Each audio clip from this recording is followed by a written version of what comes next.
জয়গুরু, সবাইকে জয়গুরু।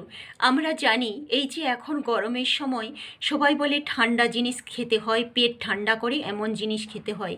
মানে পেট ঠান্ডা মানে কি ঠান্ডা, কী জিনিস সেটা?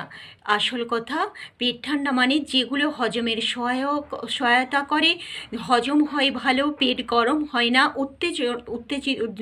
উত্তেজনা করে না পেটের, সেই সমস্ত জিনিস খাওয়া দরকার। তার মধ্যে কিন্তু সেই তিতো, টক, এইসব, তবে কোনো কিছুটাই বেশি পরিমাণে খাওয়া ভালো নয়। যা কিছুই খাওয়া হোক না কেন, সেইটা পরিমিত পরিমাণে।